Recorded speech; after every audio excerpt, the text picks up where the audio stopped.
प्यारे बच्चों नमस्कार। आज हम छठी कक्षा का पंचम अध्याय होम साइंस के अंतर्गत सिलाई कढ़ाई एवं बुनाई कर रहे हैं। सिलाई एक कला है। किसी भी प्रकार के वस्त्रों को तैयार करने के लिए सिलाई की जाती है और यह सिलाई मशीन और हाथ दोनों द्वारा होती है। वस्त्र बनाते समय अंदर की लंबी बखिया मशीन से और बाहर की तुरपन, काज और बटन हाथ से की जाती है। सिलाई के मूल टाँके कच्चा टाँका, बखिया, तुरपाई, 3 कच्चे 1 बखिया और बीडिंग। कच्चा टाँका यह एक अस्थायी टाँका है जिसे बाद में निकाल दिया जाता है। इसका प्रयोग मुख्यतः वस्त्र के किसी भी भाग को स्थिर रखने के लिए किया जाता है। इस टाँके को दोहरे धागे में गांठ लगाकर दाहिनी तरफ से बाईं तरफ किया जाता है। कच्चा टाँका कई प्रकार का होता है। टाँका एक जगह बराबर, इसमें टाँके की लंबाई तथा 2 टाँकों के बीच की छोड़ी जगह एक बराबर होती है। फिर है टाँका जगह से दुगना। इसमें टाँका जगह से दुगना होता है जैसा कि चित्र में दिखाया है। इसके विपरीत जगह टाँके से दुगनी भी की जा सकती है। फिर छोटा बड़ा कच्चा, इसमें एक टाँका छोटा एक टाँका बड़ा लिया जाता है। इसका प्रयोग साड़ी के बॉर्डर आदि लगाने में किया जाता है। बखिया यह एक स्थायी टाँका है। बखिया क्या है बेटा? स्थायी टाँका, जबकि कच्चा टाँका अस्थायी टाँका है। अच्छा, बखिया यह एक स्थायी टाँका है। इसका प्रयोग वस्त्र के 2 भागों को स्थायी रूप से जोड़ने के लिए किया जाता है। इस टाँके को इकहरा धागे में लेकर बिना गांठ लगाए शुरू किया जाता है। बखिया में सुई पर एक बार में एक ही टाँका लिया जाता है। इसमें एक बार सुई के नीचे की ओर, दूसरी बार ऊपर की ओर से लाकर टाँका पक्का बनाया जाता है। एक टाँके का जहाँ अंत होता है वहीं से दूसरा टाँका शुरू होता है। बखिया मशीन द्वारा भी किया जा सकता है। नेक्स्ट है तुरपाई। यह टाँका वस्त्रों के उल्टी तरफ किनारों को मोड़ने के लिए प्रयोग किया जाता है। इससे कपड़ा देखने में बहुत ही सुंदर प्रतीत होता है। तुरपाई को शुरू करने के लिए सुई को कपड़े में से इस प्रकार निकालते हैं कि थोड़ा सा धागा पीछे बचा रहे। इसी धागे को मोड़कर अंदर दबाकर दाईं ओर से बाईं ओर को तुरपाई करते हैं। मोड़े हुए हिस्से को सदा ऊपर की ओर रखते हैं। टाँके कच्चे की तरह सीधे न होकर आगे व पीछे दोनों और तिरछे, छोटे और बराबर होने चाहिए। तुरपाई को बंद करते समय अंतिम टाँके को दोहराते हैं। इस प्रकार यानी कि 2 बार अंतिम टाँके को 2 बार लगाते हैं। इस प्रकार यह टाँका अंग्रेजी अक्षर वी के समान बन जाता है। तुरपाई इतनी बारीक करनी चाहिए कि वस्त्र की तार में मिल जाए और दिखाई ना दे। 3 कच्चे 1 बखिया यह टाँका अंदर की सिलाई को मजबूत करने के लिए किया जाता है। चित्र में ध्यान से देखिए बेटे। इस टाँके को बनाने के लिए 3 कच्चे टाँकों के बाद बखिया की तरह पिछले सुराख में सुई डालकर सुई वहीं से निकाली जाती है जहाँ पर पहला धागा निकाला था।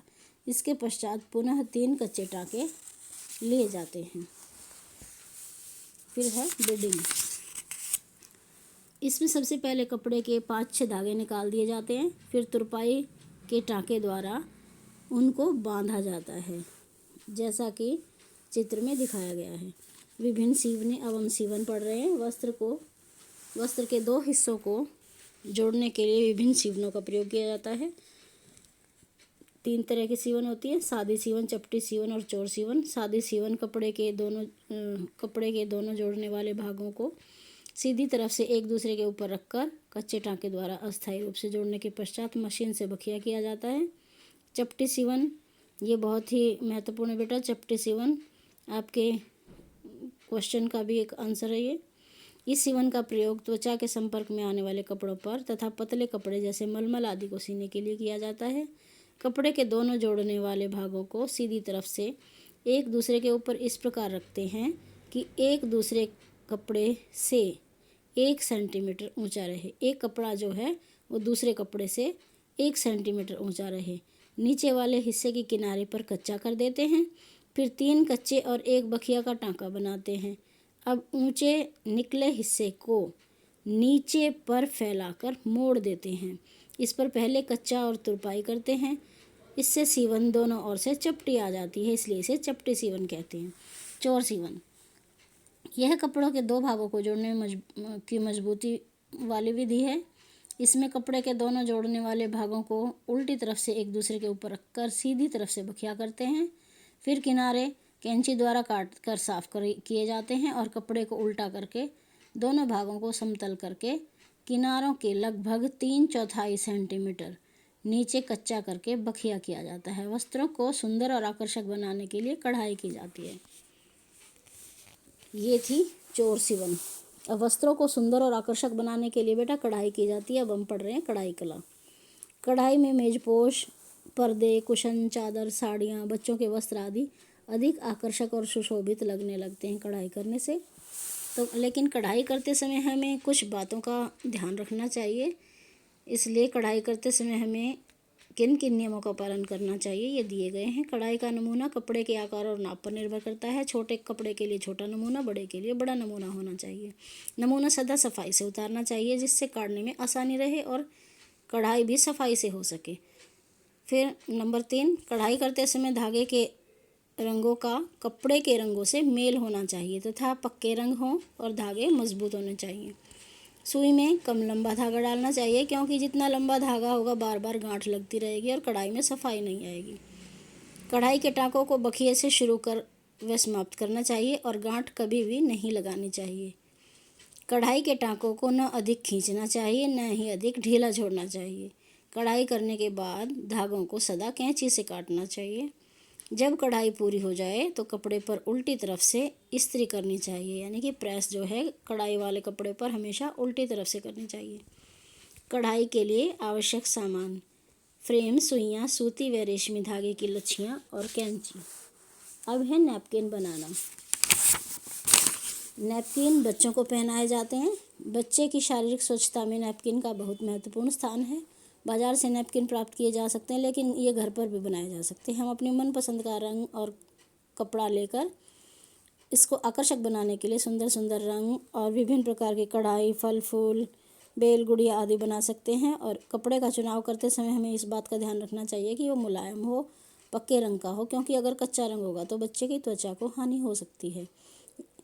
जो भी कपड़ा नैपकिन के लिए इस्तेमाल किया जाए वह पानी को सोखने वाला, हल्के रंग का और बच्चों की आंखों को सुहावना लगने वाला हो, जैसे हल्का गुलाबी, नीला और हरा। नैपकिन के लिए मैटिंग, बारीक मैटिंग, केसमेंट और दसूती कपड़ा उपयुक्त है। नैपकिन के लिए सूती कपड़ा ही अधिक लाभदायक है क्योंकि इसमें जल सोखने की शक्ति ज़्यादा होती है। अब ये कुछ नमूने दिए गए हैं बेटा जो केसमेंट पर कढ़ाई के लिए, या और आप फूल वाली जो नमूने हैं, फूल वाली अगर कढ़ाई करना चाहो तो ये भी की जा सकती है। सिलाई कला की भांति जीवन में बुनाई का भी विशेष महत्व है। जैसा कि आप लोग जानते हैं कि सर्दियों में जो स्वेटर है वो बुनाई द्वारा ही बनाए जाते हैं। कुछ बच्चे स्कार्फ पहनते हैं, आपने देखा होगा। स्कार्फ भी ऊन सिलाई द्वारा बनाए जाते हैं, यानी कि बुनाई द्वारा, इसको हम बुनाई बोलते हैं। इसमें पहले फंदे चढ़ाना। फंदे 2 प्रकार से चढ़ाए जाते हैं। एक तो एक सिलाई द्वारा फंदे चढ़ाना।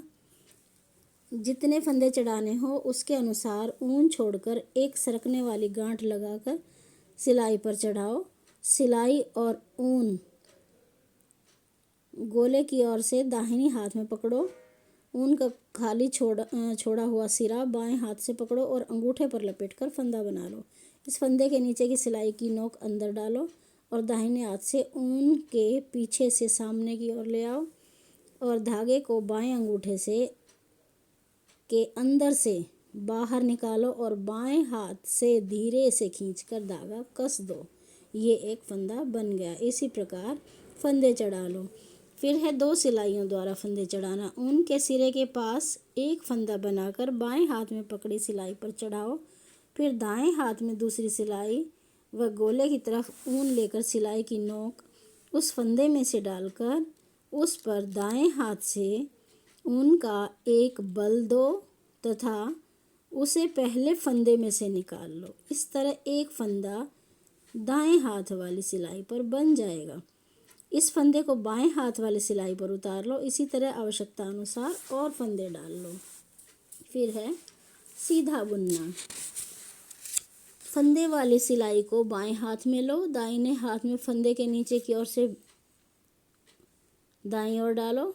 फिर उसकी नोक पर पीछे की ओर से ऊन का धागा चढ़ाकर सिलाई उसमें से निकाल लो। इस तरह दाहिनी सिलाई पर ही रहने दो और बाईं सिलाई के उस फंदे को जिसमें से यह फंदा निकाला था सिलाई पर से नीचे गिरा दो। इसी तरह से हर फंदे को बुनते जाओ और जब बाईं सिलाई के सब फंदे बुनकर दाहिनी सिलाई पर आ जाओ तब खाली सिलाई को दाएं हाथ में बदल लो। उल्टा बुनना। ऊन को सामने लेकर दाहिनी सिलाई को पहले फंदे के ऊपर की ओर से दाहिनी ओर फिर बाईं ओर डालो। उस पर से ऊन एक बार लपेटकर फंदे में से निकाल लें। इस फंदे को दाहिनी सिलाई पर ही रहने दो और बाईं सिलाई के उस फंदे को जिसमें से यह फंदा निकाला था सिलाई के नीचे गिरा दो। इस तरह हर फंदे को बुनते जाओ। फिर है सादी बुनाई। इसमें एक सिलाई उल्टी एक सिलाई सीधी बुनी जाती है। सिलाई पर आवश्यकता अनुसार फंदे डालो। पहली पंक्ति में सब फंदे सीधी बुनाई के बुनो, दूसरी में पहला फंदा सीधा और बाकी सब उल्टे और आखिरी फंदा फिर सीधा बुनो।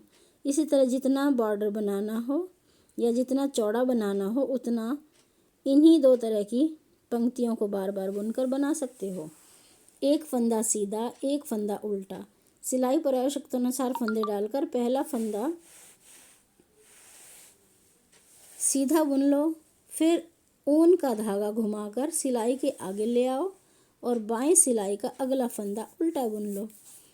ऊन के धागे को पुनः दाहिनी सिलाई के पीछे ले जाकर बाएं सिलाई के अगले फंदे का सीधा बुनो। इसी प्रकार सारी सिलाई बुन लो। दूसरी पंक्ति बुनते समय ध्यान रखो कि पहली पंक्ति में सीधा बुना गया फंदा उल्टा और उल्टा बुना गया फंदा सीधा बुना जाएगा। अब है फंदे बंद करना। पहले दो फंदे सीधे बुनो, फिर बाईं सिलाई को इन दोनों में से पहले फंदे में बाईं ओर से दाईं ओर डालो और उसको दूसरे फंदे के ऊपर से उठाते हुए सिलाई से बाहर निकाल लो। अब दाहिनी सिलाई पर केवल एक ही फंदा रह गया। एक और फंदा बुन लो और पहले की भांति एक और फंदा बंद करो। इसी प्रकार सभी फंदे बंद करो। जब आखिरी बच जाए तो ऊन का सिरा निकाल कर उसके बीच में से कस लो और बुने हुए भाग में सफाई से छिपा दो। अब है बेटा इसके प्रश्न और अभ्यास। 8 प्रश्न हैं इसके। इन सभी प्रश्नों के उत्तर आपको प्रश्न सहित दिए गए हैं। इसको आप ध्यान से पढ़ें और समझें। यहाँ प्रश्न नंबर 4 से 7 तक दिए गए हैं। पहले पेज पर प्रश्न 1 से 3 तक दिए गए हैं। इनको लिखते समय ज़रूर बोलते चलें और समझते चलें। और इसमें प्रश्न 7 और 8 दिए गए हैं। सभी बच्चे इसको पूरे पाठ को ध्यान से पढ़ें, समझें और साथ में इस वीडियो को देखें। धन्यवाद।